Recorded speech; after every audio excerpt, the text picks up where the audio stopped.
yang dipersatukan Allah, janganlah diceraikan manusia. Haleluya, haleluya, haleluya, haleluya, haleluya, haleluya.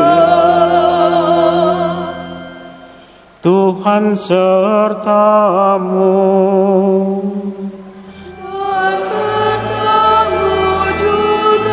Inilah Injil suci menurut Yohanes. Dimuliakanlah Tuhan.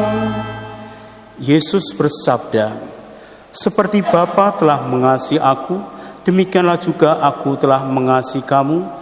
Tinggallah di dalam kasih-Ku itu. Jikalau kamu menuruti perintah-Ku, kamu akan tinggal di dalam kasih-Ku, seperti aku menuruti perintah-Ku dan tinggal di dalam kasih-Nya.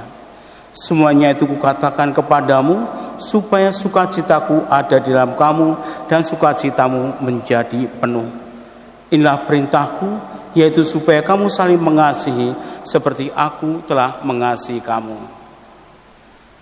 Demikianlah sabda Tuhan. Terpujilah Kristus. Saudara-saudari yang terkasih, pada dasarnya hidup perkawinan adalah membangun kasih yang permanen antara satu pria dan satu wanita dalam keadaan bebas tanpa paksaan siapapun juga. Kasih itu didasarkan pada hati masing-masing pasangan. Kasih itu tidak terwujud, tetapi ada buktinya. Seringkali kita membicarakan kasih yang tidak berwujud, tetapi kasih itu memang sungguh-sungguh ada. Kasih tidak terwujud itu mempengaruhi sikap kita.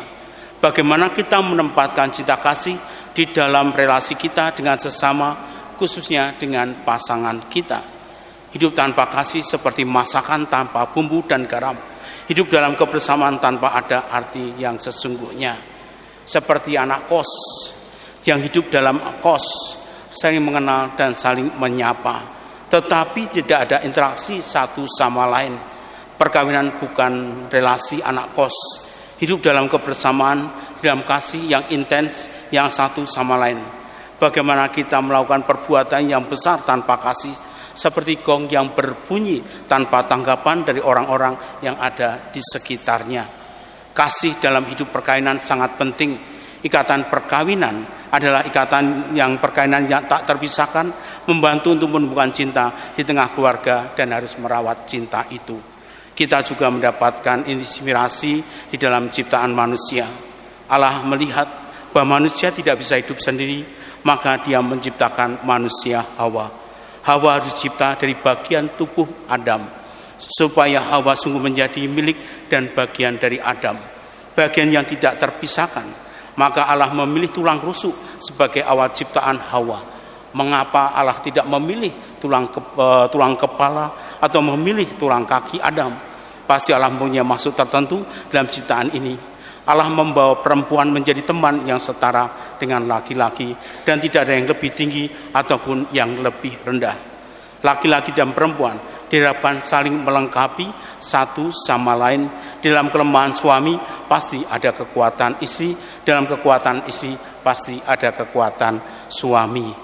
Maka saling melengkapi dalam kasih sangat diperlukan bagi pasangannya. Meskipun kita harus paham bahwa siapa yang menjadi kepala keluarga, tidak mungkin kapal berlayar dinakodai oleh dua orang.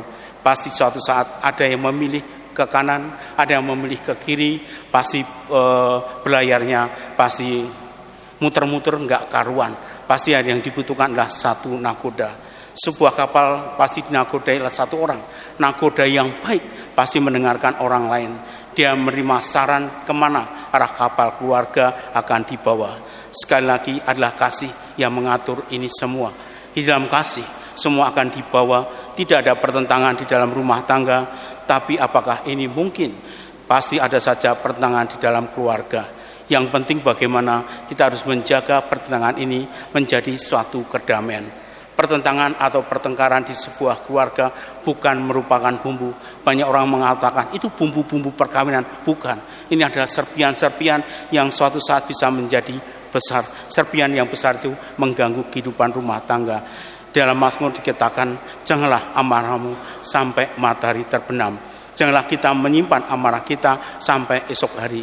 Selesaikan masalahmu sampai hari ini, karena nanti ada masalah yang lain lagi yang bisa diselesaikan tanpa mencampuri yang lama. Yang terpenting adalah pengampunan. Bagaimana kita mengampuni bagian terpenting dalam relasi kita suami istri. Seringkali kita terlalu tinggi hati untuk meminta maaf kepada pasangan kita, padahal kita minta maaf untuk sikap yang gentle. Sikap ini kita harus bangun. Kalau kita bersalah, kita akui bahwa kita bersalah, dan pengampunan menjadi penting dalam hidup keluarga kita. Ketika Yesus ditanya oleh Rasul Petrus mengenai pengampunan, Petrus berkata kepada Yesus, Tuhan, sampai berapa kali aku mengampuni saudaraku jika ia berbuat dosa terhadap aku? Sampai 7 kali. Pengampunan yang 7 kali ini pengampunan yang sangat-sangat besar. Tetapi jawaban Yesus yang tidak terduga, bukan aku berkata kepadamu sampai 7 kali, melainkan sampai 70 kali 7. Jadi pengampunan yang tidak terbatas. Yesus mau menyampaikan manfaat dan berkat yang tidak terbatas bagi orang yang bersedia mengampuni sesamanya. Pengampunan dari Yesus adalah pengampunan tanpa syarat. Kita harus bisa memaafkan kesalahan orang lain terlepas dari apakah pasangan kita meminta maaf atau tidak. Dengan kata lain, kemampuan kita untuk memaafkan tidak bergantung pada tindakan orang lain. Dengan memberi pengampunan, kita bisa merasakan kesembuhan dari dalam diri kita. Kita meminta maaf sesuatu yang penting, seringkali laki-laki sulit meminta maaf kepada pasangannya. Betul apa enggak? Ya, sulit apa enggak? Sulit ya. Tetapi ini adalah masalah harga diri. Kita kesampingkan masalah harga diri. Kita harus memberi pengampunan kepada orang lain, dan kita harus meminta maaf kepada orang lain. Gereja Katolik memandang dan memahami bahwa hidup berkeluarga itu sungguh suci dan bernilai luhur.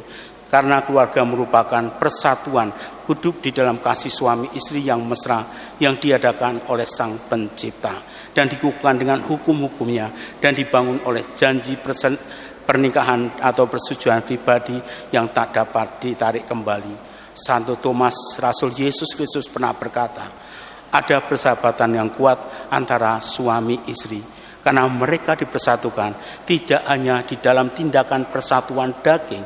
Suami dan istri juga menghasilkan ikatan yang saling bau-membau dalam membangun rumah tangga. Kita meyakini bahwa rumah tangga merupakan bagian kecil dari tubuh Kristus yang dikorbankan untuk menebus dosa kita. Untuk mewujudkan rumah tangga seperti ini, pasangan suami istri harus menyebarkan cinta di dalam rumah tangga, di dalam keluarganya. Kita pun diajarkan untuk bekerja keras dan merawat dan menjaga ikatan suci di hadapan Yesus Kristus. Sehingga keluarga yang kita bangun akan meletakkan Yesus dalam keluarga kita. Yesus telah menyatakan diri untuk masuk di dalam keluarga-keluarga supaya keluarga-keluarga hidup di dalam Kristus, dan keluarga-keluarga akan meletakkan dasarnya di dalam kehidupan kita. Dan dalam kehidupan Kristus kita akan meniru apa yang telah dilakukan Kristus di tengah-tengah keluarganya. Dia selalu memberi dan tidak pernah meminta. Pada saat ini saya mengatakan, baiklah kita saling memberi satu sama lain. Ade memberi pada Normalita juga saling memberi kepada Ade. Jadi tanpa permintaan pun mereka akan saling memberi dalam kasih, memberi dalam cinta. Semuanya akan dilakukan di dalam perkainan ini. Semoga perkainan ini yang pada hari ini akan dikukuhkan menjadi perkainan yang amat suci, amat suci di dalam diri kita. Semoga kesucian perkainan ini selalu dibawa sampai akhir hayat nanti. Amin. Francius Adi Kusuma Nugroho dan Normalita Safiti dan Ningrum yang berbahagia, kalian datang ke tempat ini untuk menerima berkat Tuhan karena kalian berniat untuk saling mengikat diri dalam hidup perkawinan. Para pelayan gereja dan saudara-saudara seiman hadir di sini untuk menyaksikan peristiwa penuh rahmat ini. Kristus memberikan berkat melimpah bagi cinta kalian sebagai suami istri yang telah menguduskan kalian dalam pembaptisan, dan kini Ia berkaya serta memperkuat kalian dalam pemberkatan perkawinan ini. Semoga kalian saling mempercayai dan melaksanakan kewajiban-kewajiban hidup perkawinan.